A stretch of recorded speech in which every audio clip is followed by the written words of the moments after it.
নমস্কার বন্ধুরা, গৃহিণীর রান্নাঘরে আপনাদের সবাইকে স্বাগত। আশা করছি আপনারা সবাই ভালো আছেন এবং সুস্থ আছেন। আজকে আমি শঙ্কর মাছের একটি রেসিপি আপনাদের সামনে করে দেখাবো। এই মাছটিকে অনেকে সাকস মাছও বলে থাকে। শঙ্কর মাছ সামুদ্রিক মাছ। এই মাছটি আমি একদম পাঁঠার মাংসের স্বাদে আপনাদের সামনে করে দেখাবো। এর জন্য প্রথমেই মাছগুলোকে আমি নুন হলুদ দিয়ে মাখিয়ে রেখে দিচ্ছি। ভালোভাবে সবকটা মাছে নুন হলুদ মাখিয়ে আমি রেখে দিলাম। এবার আলু কেটে নিচ্ছি। আলুগুলো আমি কাটছি একদম মাংসের যেরকম আলু দেওয়া হয় ঠিক সেরমভাবে বড় বড় করে আলুর পিস কেটে নিলাম। আর এদিকে একটা মশলা করে নিচ্ছি। আদা, পেঁয়াজ, রসুন, শুকনো লঙ্কা আর দুটো এলাচ আর সামান্য একটু দারচিনি। ঝালটা অবশ্যই নিজেদের স্বাদ মতো দিয়ে নিতে হবে। এবার একদিকে আমি দুটো মাঝারি সাইজের পেঁয়াজ ঝিরিঝিরি করে কেটে নিলাম।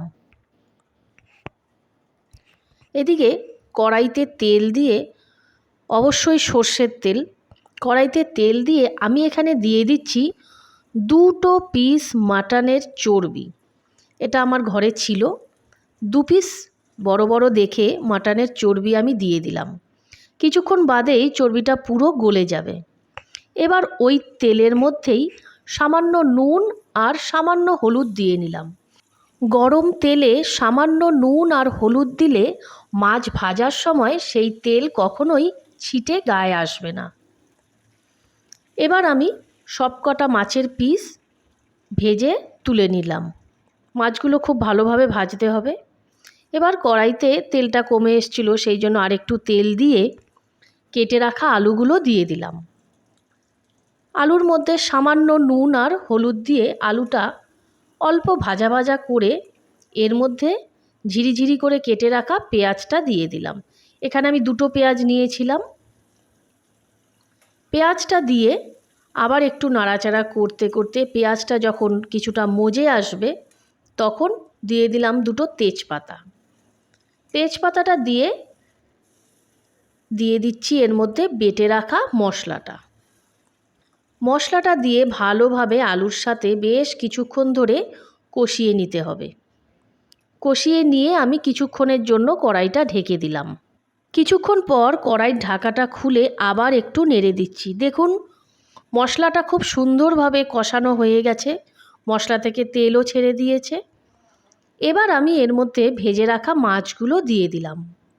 মাছগুলো দিয়ে আবার একটু ভালো করে মশলাটা সব মাছের সাথে মিশিয়ে দিয়ে স্বাদ মতো নুন দিয়ে দিলাম।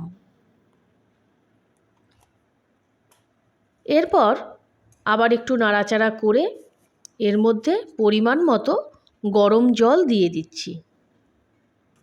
খুব বেশি ঝোল হবে না, একটু ঘন ঘন গা মাখা টাইপের ঝোলই হবে।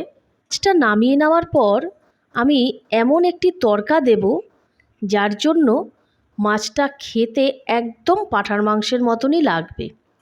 ঝোলটা ফুটে উঠলে আমি মাছটা অন্য একটি পাত্রে নামিয়ে নিচ্ছি। এবার একটি তড়কা প্যানে আমি নিলাম 1 চামচ মতো ঘি। এর মধ্যে দিচ্ছি কিছুটা গরম মশলা। এই গরম মশলা আর ঘিয়ের তড়কাটা আমি মাছের ওপর দিয়ে ঘুরিয়ে পুরো দিয়ে দিলাম। আর একটি চামচ দিয়ে নেড়ে চেড়ে সব মাছের সাথে এই ঘি আর গরম মশলার তড়কাটা ভালোভাবে মিশিয়ে দিলাম। ব্যাস তৈরি হয়ে গেল একদম পাঁঠার মাংসের স্বাদে শঙ্কর মাছ। আপনারাও এভাবে একবার করে দেখতে পারেন। যদি ভালো লেগে থাকে তাহলে প্লিজ কমেন্টে জানাবেন এবং লাইক শেয়ার করে আমার পাশে থাকবেন। আমার রান্নাগুলো যদি পছন্দ হয়ে থাকে তাহলে প্লিজ চ্যানেলটি সাবস্ক্রাইব করে দেওয়ার জন্য অনুরোধ রইল। আজ তাহলে এ পর্যন্তই। এরপর অন্য একটি রেসিপি নিয়ে আপনাদের সামনে হাজির হব।